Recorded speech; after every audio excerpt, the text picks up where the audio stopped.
Thank you.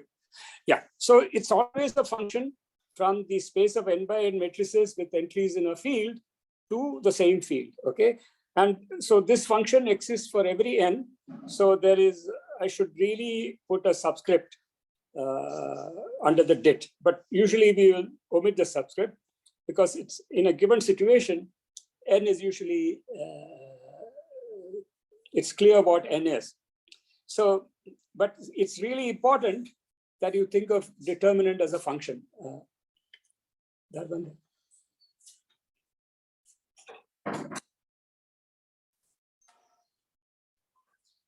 So, yeah, so it's a very, very important function, which you have probably encountered in the process of finding the inverse of matrices.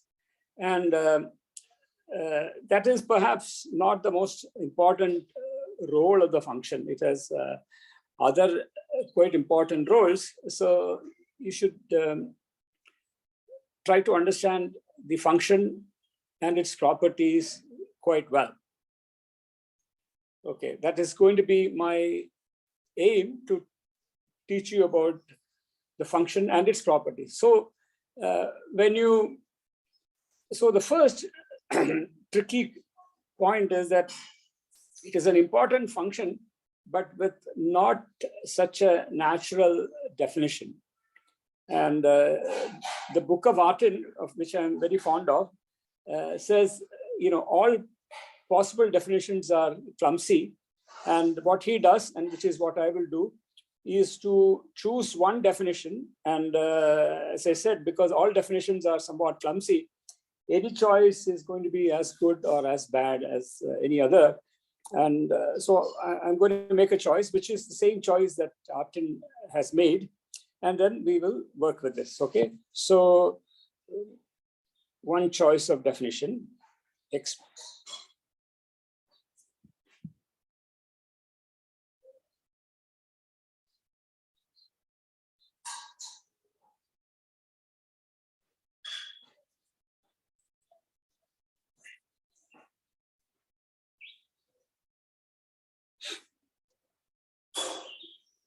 Yeah, so the one definition among many possible, of course, equivalent definitions. And the important point about this definition is that this definition is inductive. In fact, most of the definitions are inductive. Most of the useful definitions are inductive. Inductive in what? Inductive in n. The definition is inductive in n, the size of the matrix. Okay, very, very important fact. The determinant is only defined for square matrices. Okay, if you take a 2 by 3 matrix, there is no meaning you can give to its determinant. But for every square matrix, you can define its determinant. And as I said, our definition is going to be an inductive one on n. Okay, so let us start by defining the determinant of a 1 by 1 matrix. Determinant of a 1 by 1 matrix. So a 1 by 1 matrix is just a scalar put within square brackets, and that is A. For a 2 by 2 matrix,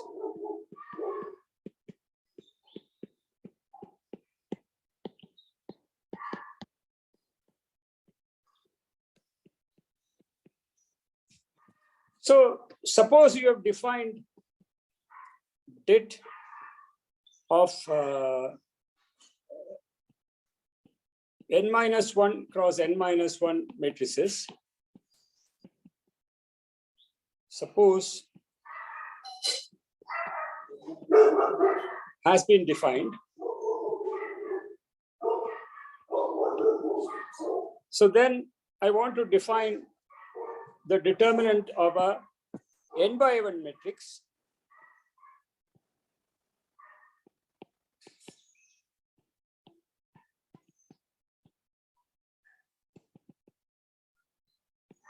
how do I define it? So here comes the inductive definition. So first you write the n by n matrix like this.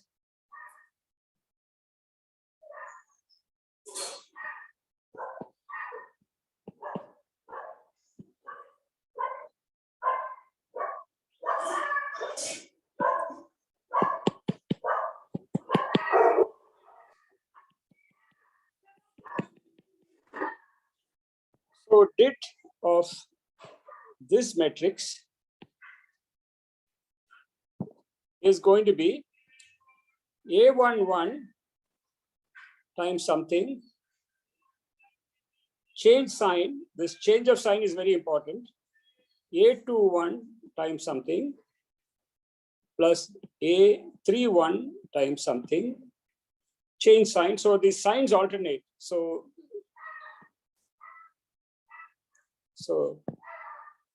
note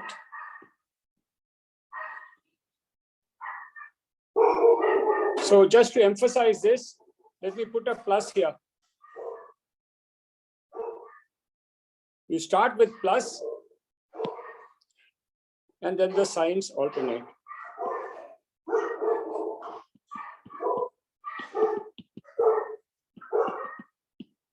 Okay, so so notice that these are the elements of the first row.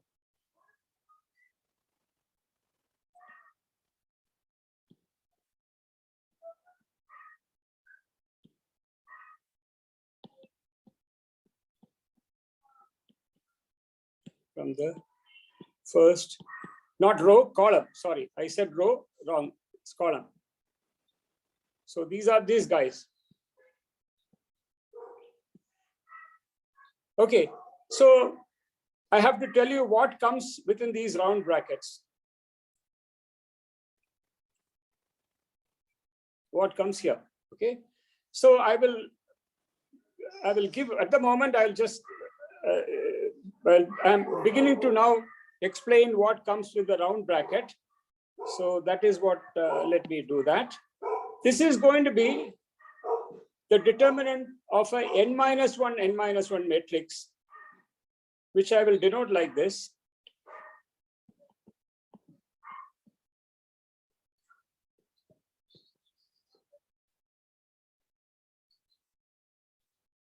Okay, so I hope you can see this. So let me just magnify. This is dit of A11 minus. Okay, so the point is that this is a n by n minus 1. And so what is A? Okay, A minus 1 is a n minus 1 cross n minus 1 matrix. And by our inductive definition, we are supposed to know how to define this. Already known how to define this. But I haven't yet told you what is this. So A minus 1, 1, 1 is this matrix. So in fact, I have to tell you what all these matrices are.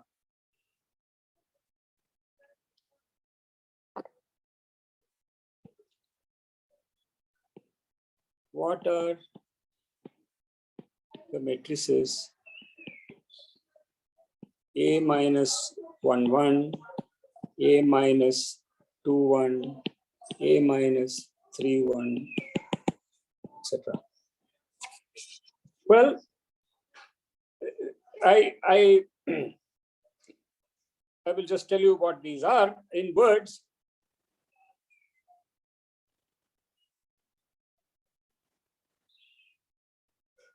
So here is my A11, and A minus 1, 1 is this matrix.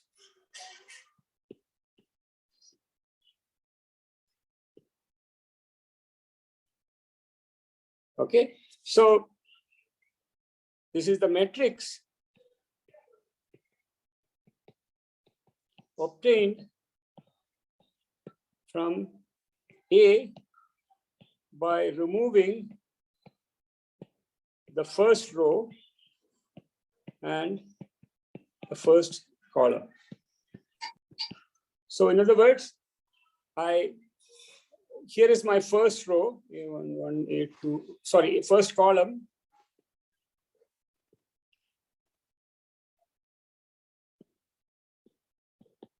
And I just cross out all these guys and see what is left, and that is A minus 1, 1, 1. Similarly,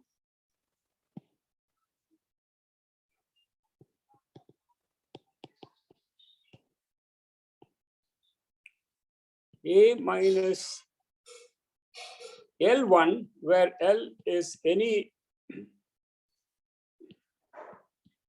is this one. Here is my Lth row. So just remove everything in the Lth row and the first column. So what is left is this much and this much. And if you put these two together, you get A minus L1. Okay. Okay, so that is a definition.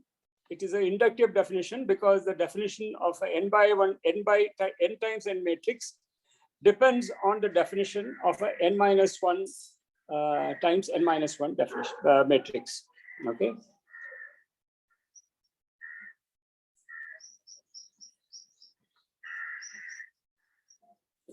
So you can check that the definition of a 2 by 2 matrix agrees with this. Okay, so check.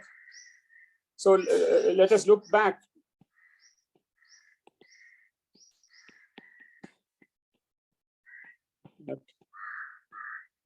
Our definition of A in 2 cross 2 matrices. So if I take a 2 cross 2 matrix,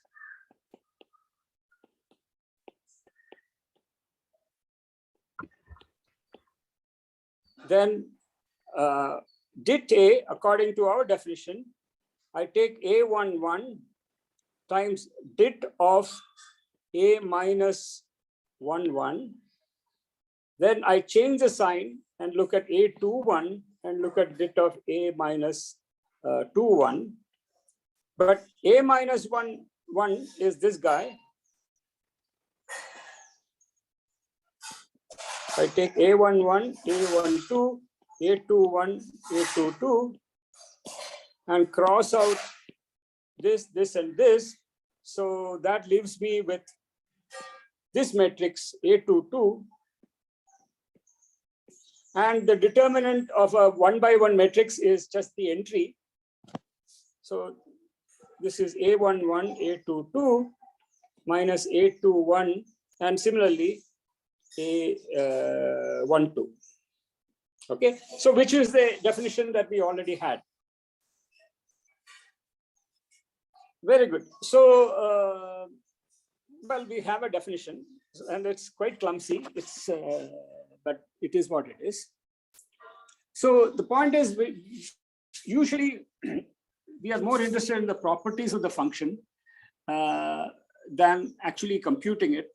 Computing a determinant is really not that easy because it requires lots of multiplications.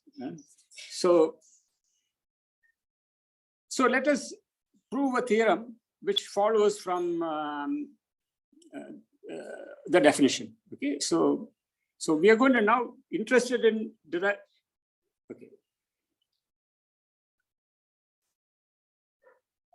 So theorem, the determinant function dit mn cross n. I'm going to not keep writing R. This is M R satisfies the following properties.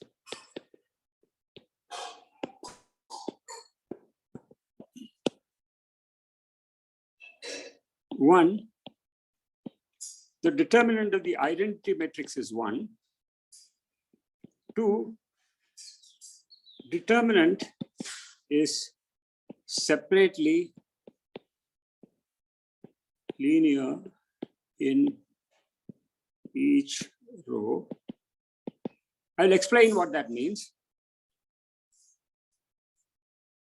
3, if 2 adjacent rows are equal,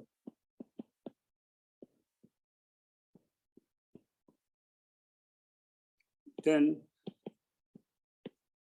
the determinant is 0, vanishes. Okay, so the first statement is by an easy induction, and I will not prove it. So proof by easy induction. Okay, so now let us.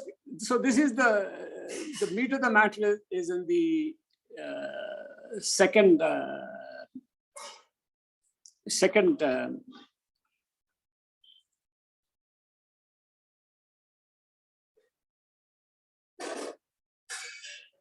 Yeah, so the second and third statements. So what I'm going to do is explain the second statement, what I mean. So I will explain what 2 means and prove only 3. So you are supposed to prove 2 by yourself by, it's an induction. It's not easy. I mean, it's not difficult. Okay. So, but what does it mean? What does 2 mean? So to understand this, and in fact manipulate, understand what we are going to do today. So it is useful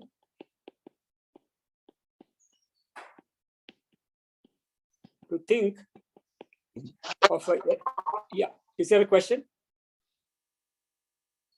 Okay. Think of an n cross n matrix A as a column vector in which each entry is a row vector. Okay.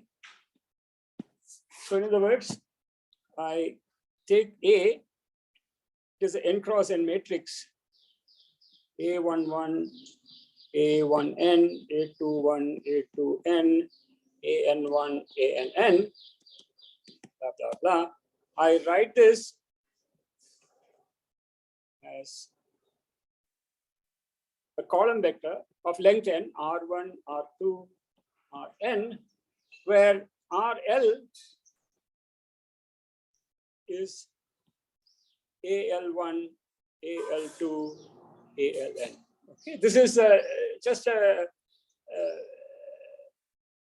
way of thinking of a matrix. See, the point is, this is something that we have already said before. Thinking of matrices as blocks of, in terms of sub blocks. Okay. Anyway, this is clear. So then, with this notation, with this picture,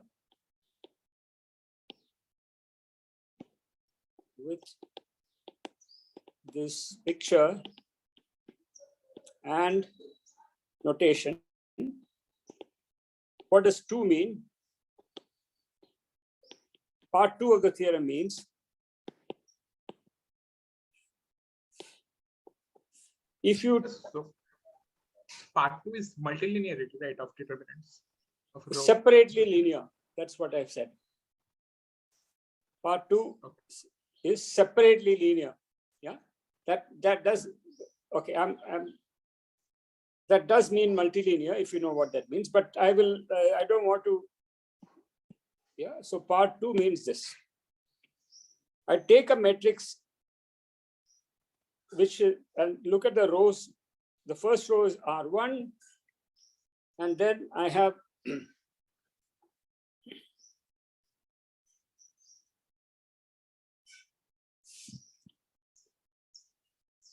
lambda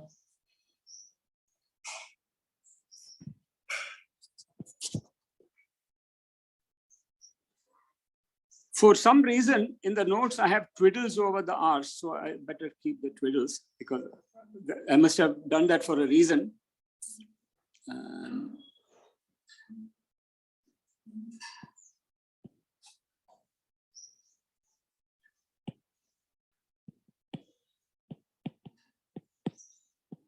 Okay, and let's make this J, because again in the notes, my typical row is the jth row. Okay, so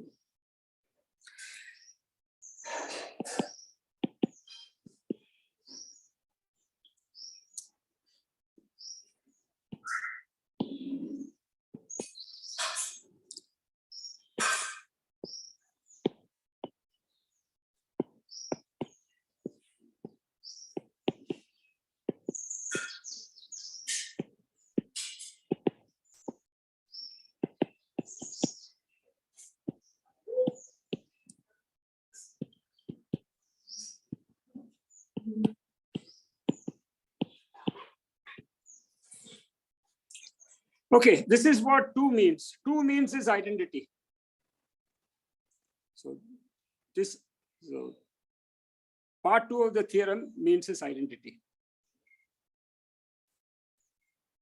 Let me put it in a box and then let you stare at it.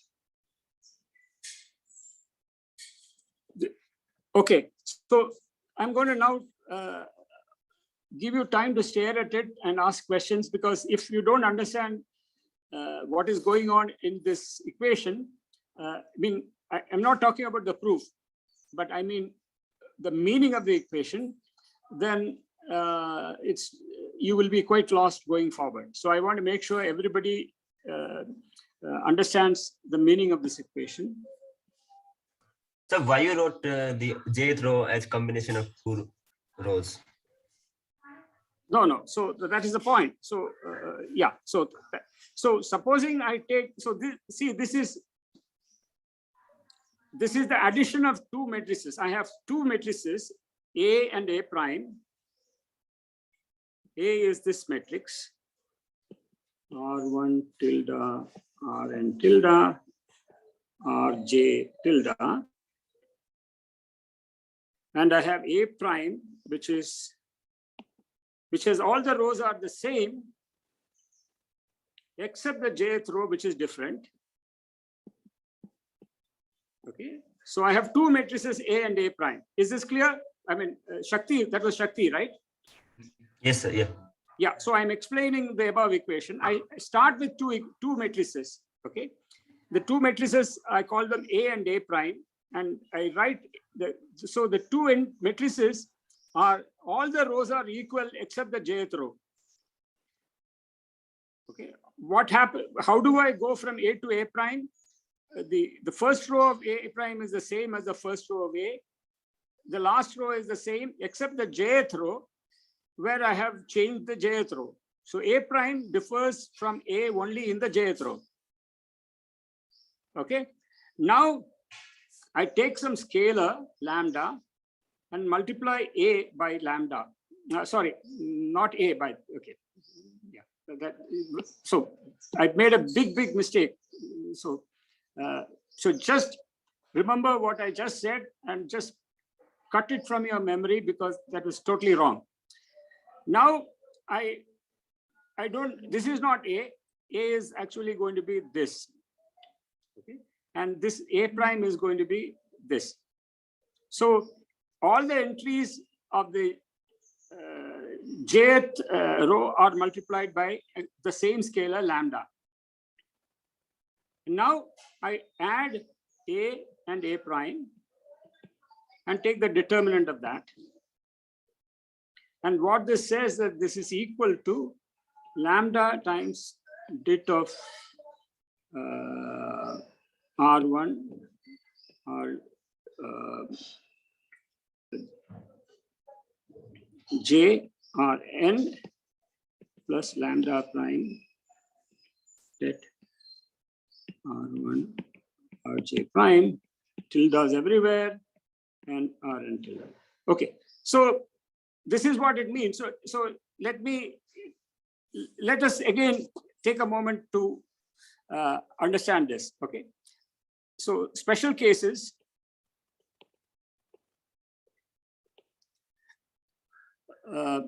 A prime is actually the zero matrix. Okay, so what this says is that if I take a matrix with rows R1 tilde, Rj tilde, Rn tilde, and multiply the jth row by lambda and take the determinant of that, that is going to be lambda times determinant of R1 tilde, Rj tilde, Rn tilde. That's the first thing that this says. Okay.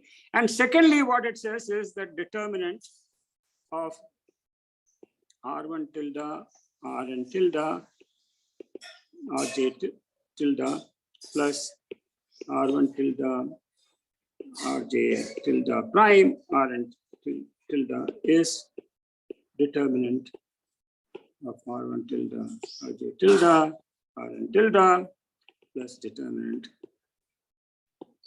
Rn tilde, Rj tilde prime, Rn tilde. So this is a way of combining two things. First, that if I multiply one row of a matrix by lambda, the determinant gets multiplied by lambda. Secondly, if I keep all the rows same, but the second row, the jth row is the sum of two row vectors, then the determinant just gets added. So think of this as these two equations. Shakti, did this help? Yes, sir. Yeah. Thank you. So yeah. So the equation here, the equation in the red box combines two equations. Let me repeat. If I multiply one row by lambda, in other words, every entry in one row is multiplied by the same scalar, the determinant of this new matrix is lambda times the determinant of the old one. And if I keep all rows same and the jth row is the sum of two row vectors, then the determinant is the sum of the corresponding two matrices. So that's what the part 2 means. And what does part 3 mean? So by the way, I have not proved part 2. We have not proved the equation in the red box. Now, part 3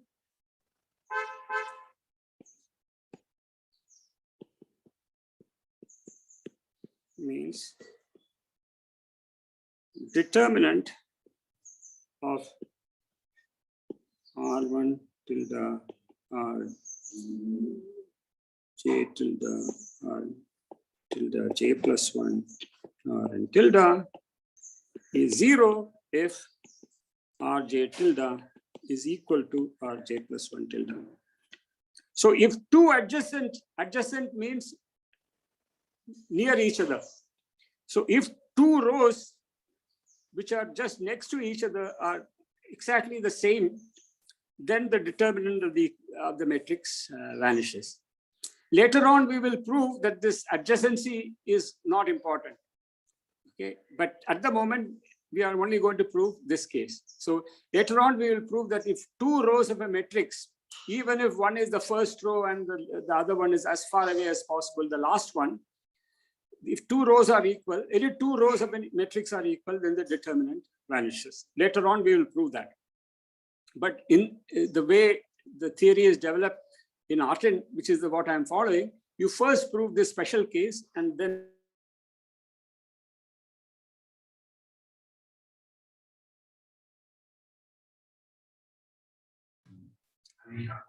So your mic is off.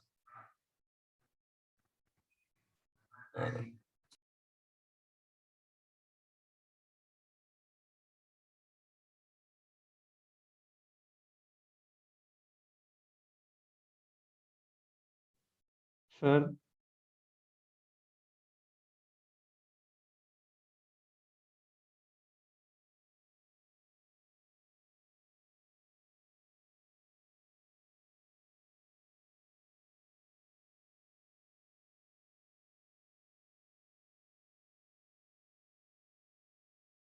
sir, we can't hear you.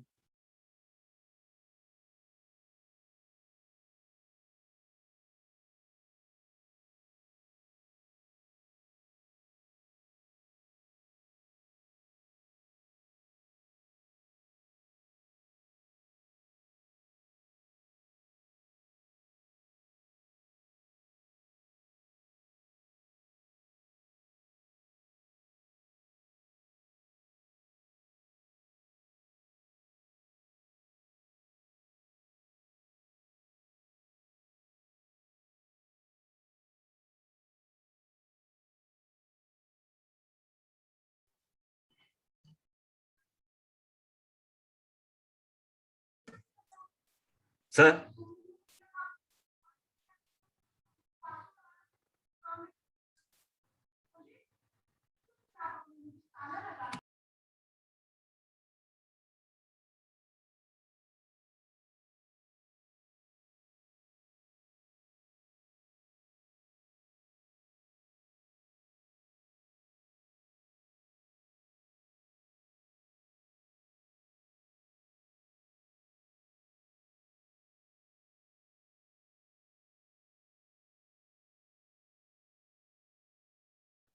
So we can't hear you.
So we can't hear you.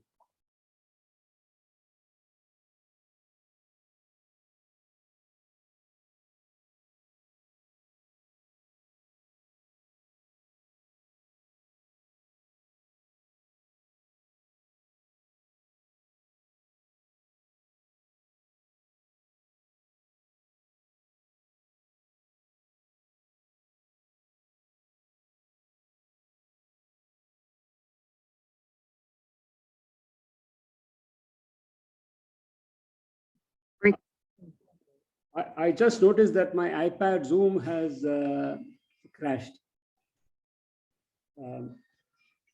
Yeah, just 1 second. Yeah.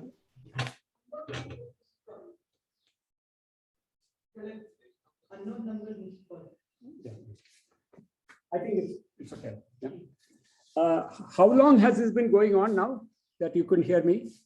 It's about 5 minutes, 5 to 8 minutes. Oh dear, oh dear. Okay. Sir, also your screen, I think, was frozen for at least me and apparently for Shakti also. So we couldn't see what you were writing on your screen either ways. Okay. So give me a few minutes to join again.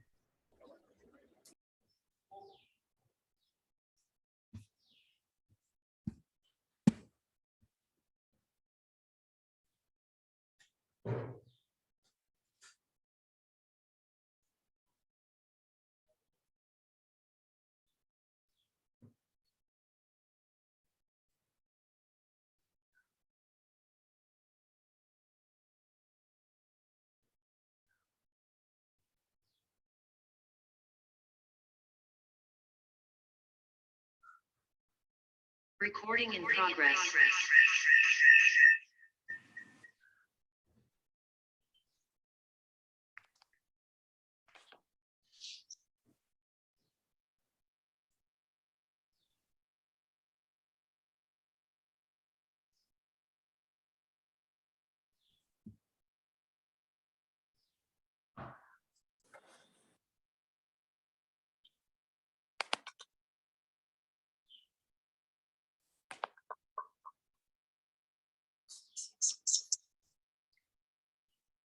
Okay. Yeah, I'm going to scroll up. You tell me. You tell me where I. Sir, this we saw. This also we saw. Sir, I think here from special cases onwards. Yeah. Okay. Okay. Very good. Okay. So right here. Yes, sir. That's Yeah. Yeah. So we have to show that this is 0 because can I start here? Hello, Shakti, are you there? Yes, sir. Yeah. Can I start here? Yes, sir. Yeah. So I'm not proving, as I said, I've left part 1 of the theorem for you as an easy exercise. Part 2 is a slightly less easy exercise, and even part 3, the proof I do outline in the notes. But right now we are just going to do the special case when n equal to 3. And I was saying, apparently to a vacuum, that this is not a healthy practice. You should not, in mathematics, say I've checked a few simple cases and therefore the theorem is proved. Checking a few simple cases is very, very useful to get intuition and to check if you are on the right track, if you're thinking of a proof. But later on, once you are sure you are in the right track, you should really prove things in generality. Otherwise, you could miss really important pitfalls. Okay, very good. Let us take this 3 by 3 matrix with the first row and the third row equal, and let's try and prove that its determinant is 0. Okay, so now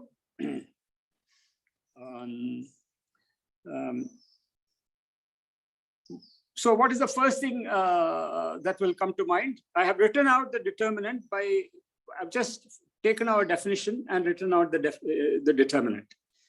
So what is the first thing you can say? Remember, everything is by induction. We do everything by induction. So we are assuming that the theorem has been proved for matrices of size 1 and 2.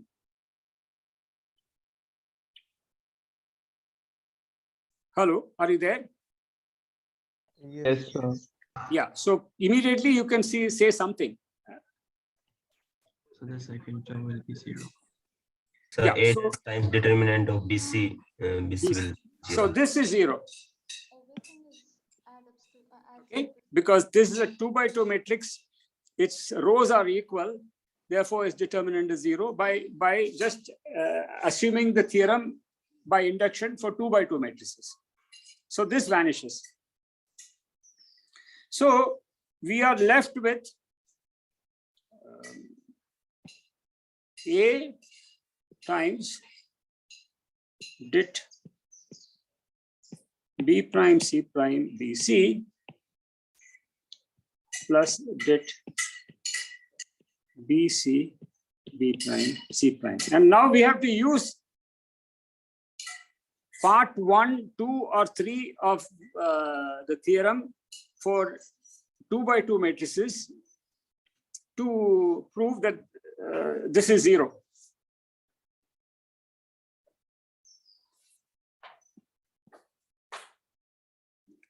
Well, we have no control over A, so this had better be 0. Because A is some arbitrary thing, so the only way a proof is going to work is if this is 0.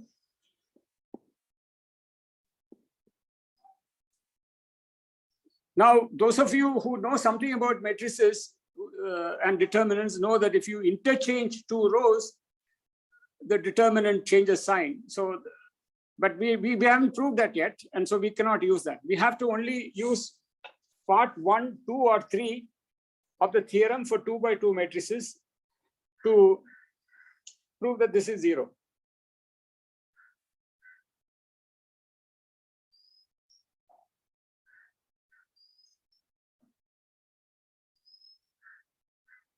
So we can add up the determinants. Sorry. So we can add up the determinants. Which we have. Well, how do you add up the determinants? Because we can only add things if all rows remain the same except one. Oh yes, sorry, never mind. Sir, by the definition of determinants of 2 by 2 matrices. Okay. But we are not supposed to use the full definition. Because that will not, supposing you were working with 100 by 100 matrices, then you're not going to use the actual definition of the determinant of a 99 times 99 matrix. You're supposed to just use what theorem 2 says. Sir, you can use part 2, right? Like not this proof. If 2 rows are the same, then you can subtract 1 row from another. Then you will get a 0.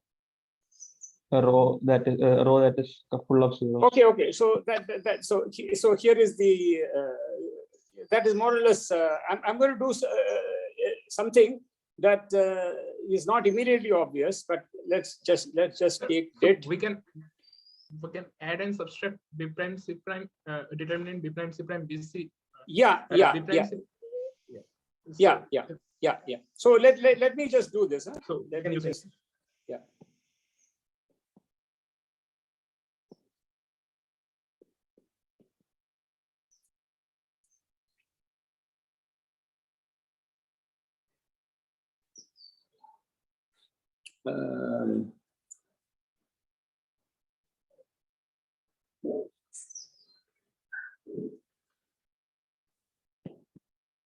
I'm going to just try and do something because I have not.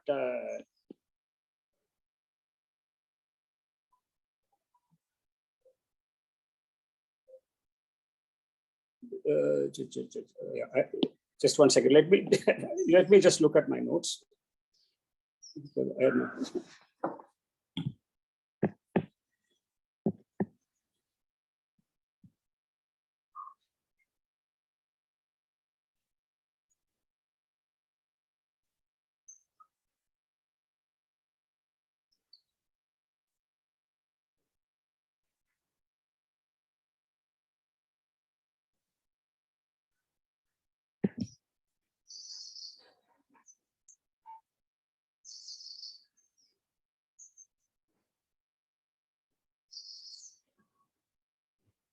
Okay. So I made a. By the way, so I'm very sorry.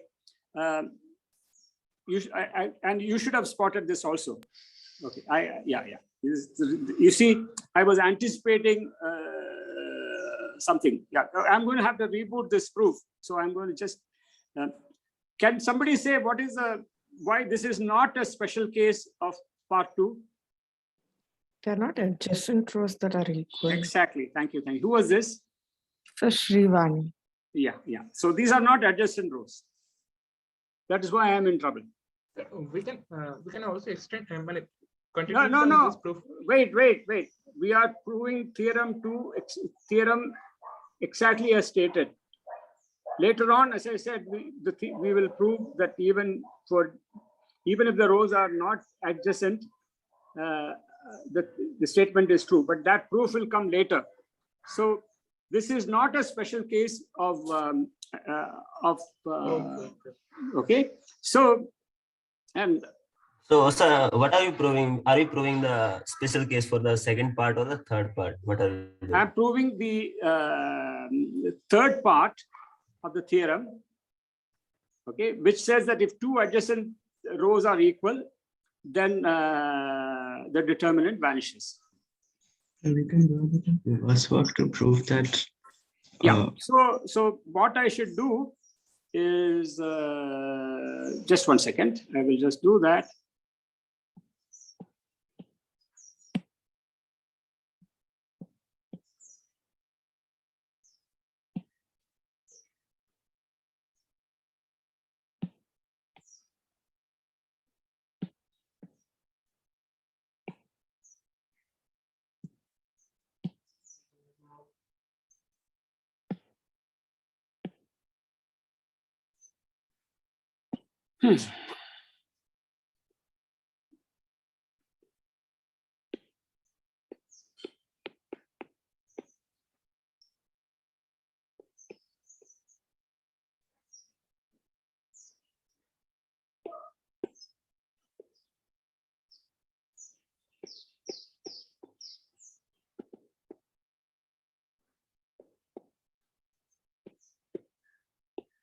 Yeah. So now it's clear, right? Because this is 0 by induction, and these two cancel.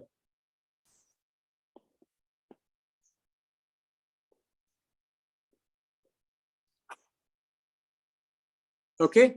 So hello, is everybody agreeing with me? Yes. Yeah. So as before, this term vanishes by induction, and these two terms cancel.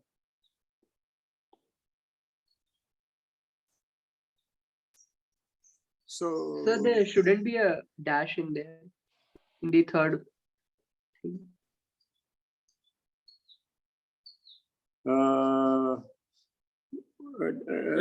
There should not be a dash. There should not be a dash. Thank you. Yeah, thank you. Yeah, that's the whole point. Very good. So, and exactly the same proof works for n by n matrices. Exactly the same induction will work. So now we prove the following proposition, which is quite it's somewhat tricky, not difficult to actually prove, but tricky to actually set up. And I'm following Artin faithfully. Yeah.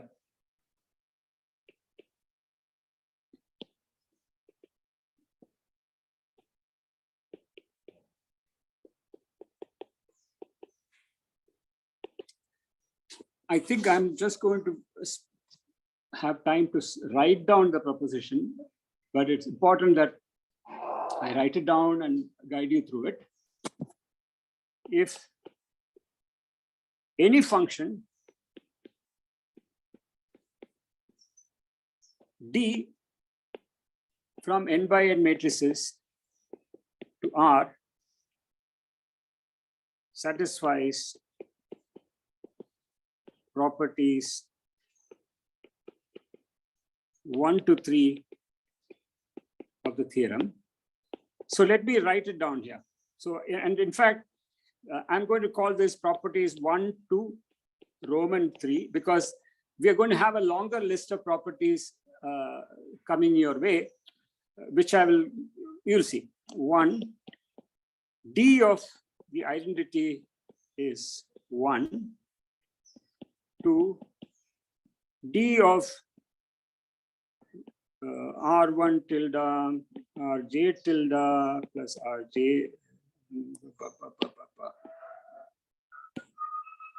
lambda Rj tilde plus lambda prime Rj tilde prime Rn tilde. Let me keep my notation straight.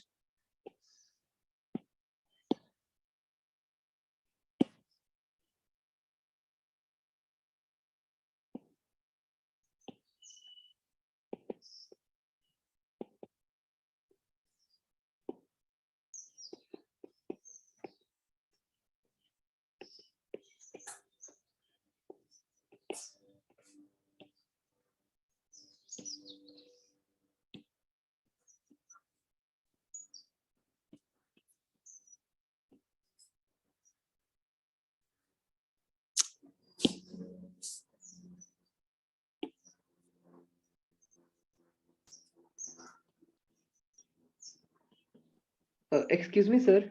Just 1 second. Okay.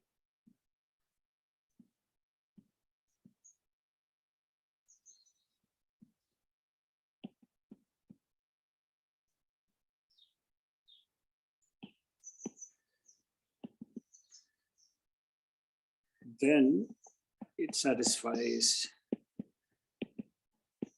the following additional properties. And now I'm going to list them, but before I do that, I will respond to the question. Yeah, what is the question? Sir, can you scroll up to the part where you wrote something about the second one a little bit more? I mean, the second part. Yes, sir. This page. The linear in each row. Yes, sir. Can you scroll down a bit? Yeah. Next page.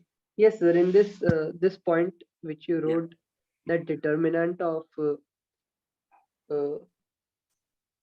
a plus a dash is lambda times determinant of this. And Yeah, but remember plus A lambda. is already lambda times rj tilde. Yes, sir. But if we add like the first row, it won't it become 2 r1 tilde, and the last row will If you become 2 rn. look, let me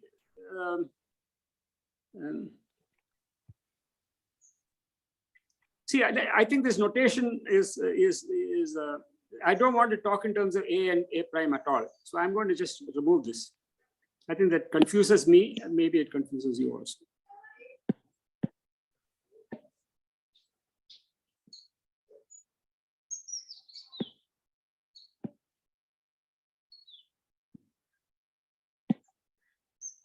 Yeah, so let's just stick with this.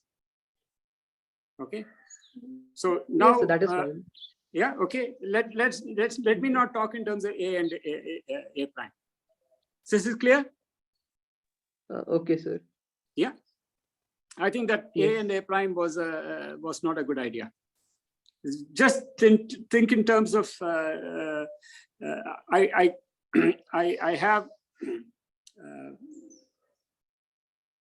I have two matrices. So yeah, just think in terms of this equation. So the two matrices differ.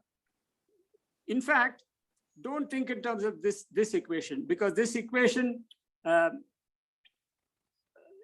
think of these two equations.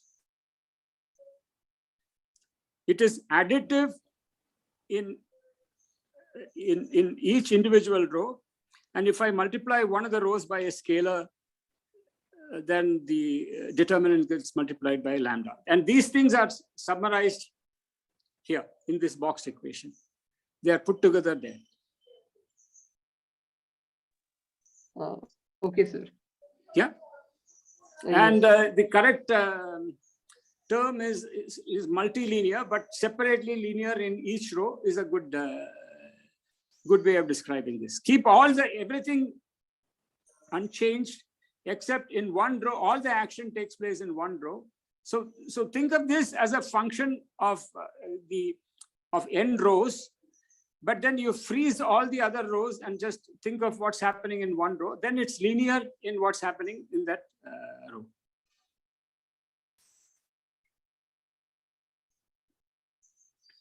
I don't know if that helps. But yeah, this is something you have to stare at and come to peace with. Can I go down to the proposition? Yes, sir. I'm fine with it now. Yeah. So I have not stated the proposition. I've just begun the statement of the proposition. I'm saying take any function D from n by n matrices to R that satisfies the properties of the theorem. And for convenience, I have listed the properties of the theorem, namely D acting on the identity matrix should give you 1. D is linear in each row separately. And if two adjacent rows are equal, D vanishes. And now the rest of the proposition is, it says that such a D satisfies a number of additional properties. There are 9 of them. Okay, I'm going to list them, and I think after that we'll be exhausted. Okay, then it follows the following properties. 1, if a multiple of one row is added to an adjacent row,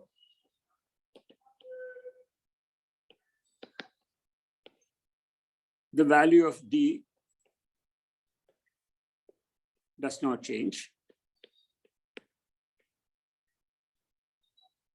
2, if two adjacent rows are interchanged,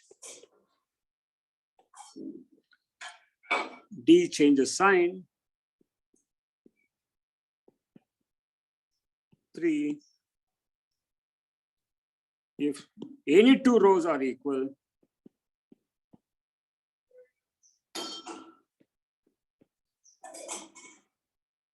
D vanishes. So property 3 says that if two adjacent rows are equal, D vanishes. Now property 3 of the proposition says if any two rows are equal, D vanishes. 4, if a multiple of any row is added to any other row, D does not change. So the first part of the proposition says if a multiple of one row is added to an adjacent row, the value of D does not change. The property 4 says that in fact, the rows don't have to be adjacent. Property 5 says if any two rows are interchanged, D changes sign. So property 2 says if two adjacent rows are interchanged, D changes sign. And property 5 says if two rows are interchanged, any two rows are interchanged, D changes sign. 6, if any row is 0, D vanishes. 7, if E is an elementary matrix, elementary, D of E is 1 if D is of first kind, D E is -1 if D is of second kind, and D E is C if D is, if E, sorry, it should all be E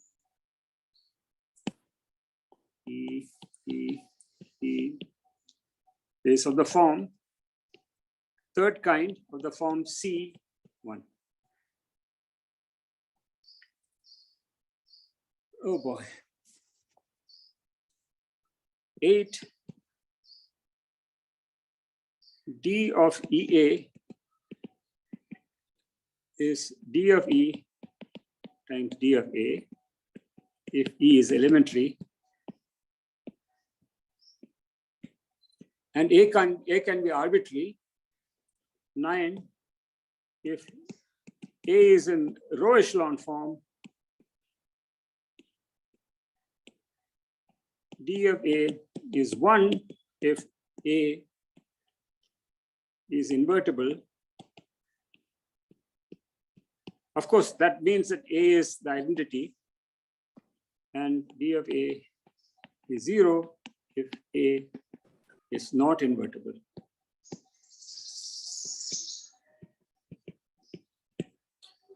Okay, so these are the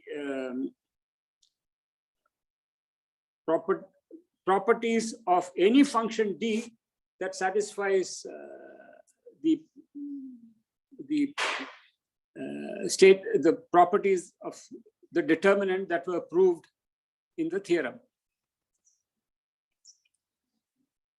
Okay, so now you see that this is a somewhat delicate proposition, the way it's stated, because you start with some statements and later on in the sequence you encounter stronger versions of the statements. So, but that means that the proposition has to be proved in the order, the statements have to be proved in the order that they come in the proposition. So the stronger statement requires the weaker statement is proved for the proof. So this is a kind of proposition that is sort of like it's a bit of a mechanism. I mean, each part is not difficult to work out or prove, but unless the mechanism is set up in a certain sequence, it will not function. So, which is why I just copied it from Artin, and Artin has presumably copied it from somebody else. This is the kind of thing that gets refined in the course of mathematical exposition, and so yeah. But you should really, I mean, of course, you should study the proposition carefully and understand the proof. It's really important because you learn many techniques, but you should really remember, when you hear the word determinant, you should immediately think that it has some very, very basic properties. What are they? If two rows are interchanged, the determinant flips sign. If two rows are equal, the determinant vanishes, and there are some basic and determinants of elementary matrices are easy to see. And also, I don't have time to talk about the proof now, but can you see why suddenly elementary matrices come up in the way the proposition is stated?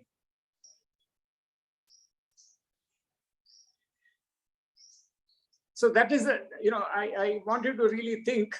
I will leave you with that. I think I will let you think about this. Why is it? So before you actually read my notes and look at the proof, just ask yourself, why is it that suddenly after the sixth step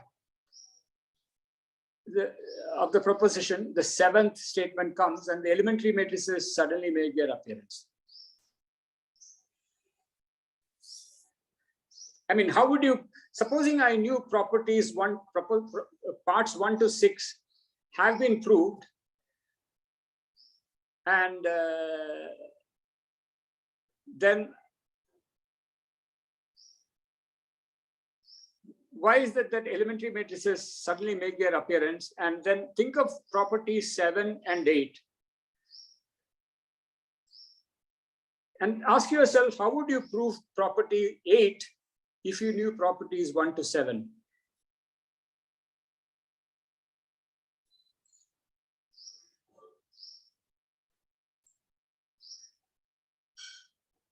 Sir?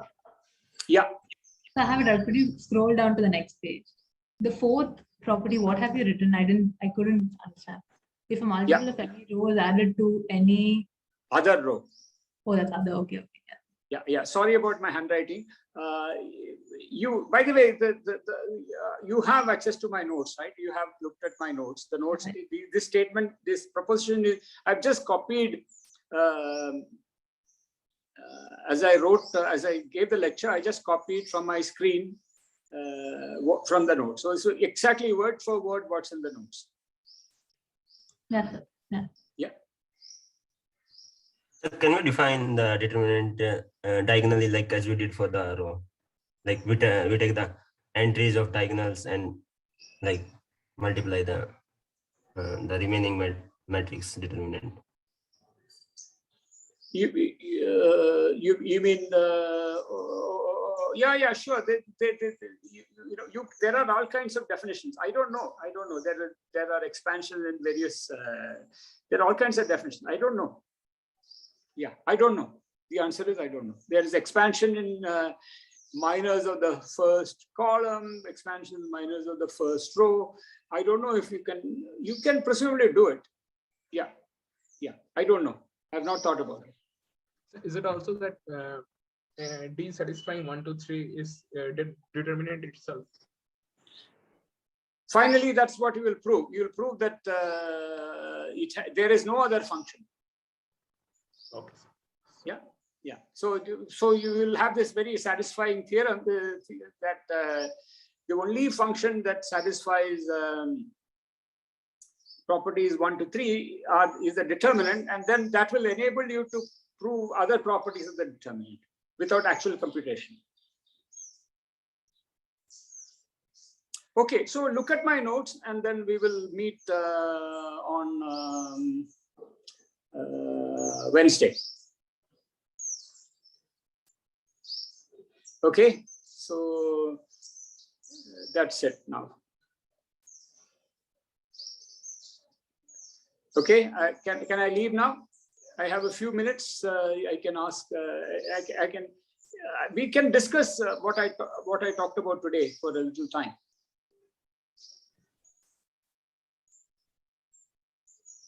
Okay. Sir, So- I just wanted to say that what I said before was wrong, sir. Like before, when we were proving theorem 3, I said something using theorem 2. It was wrong. Okay. I was using theorem 4, like that you have stated now. Okay. Okay. Even Yeah. proposition. I realized now. Yeah. So see, this is a bit of a problem because many of you have, we have all seen determinants before. We even computed them, but Artin is developing very carefully the theory of the determinant, and I really strongly urge you to approach this with a fresh mind. Sort of don't, because if you really must sort of clear your memory of whatever you know of determinants, and then approach this with a fresh mind, then you see the whole point of why the theory develops like this. And this is a really very efficient way to do it because proving things about determinants by brute computation is really not at all the smart thing to do. Even from the point of view of actual computation, it is really a bad idea just to go with what's called the complete expansion of the determinant. You just there is a formula for the determinant which is the sort of complete expansion. You just consists of products of entries with signs, and that is you cannot prove anything using that formula. You really, and also the formula doesn't give you any insight into the function. It's really important to have a more conceptual approach to the determinant, and Artin has really done that. So you must get rid of, at least for a while, sort of forget everything that you know about the determinant, and then approach this with a fresh mind. Okay, sir. Yeah. Okay. So I will leave you now. See you on Wednesday. Bye. Thank you, sir.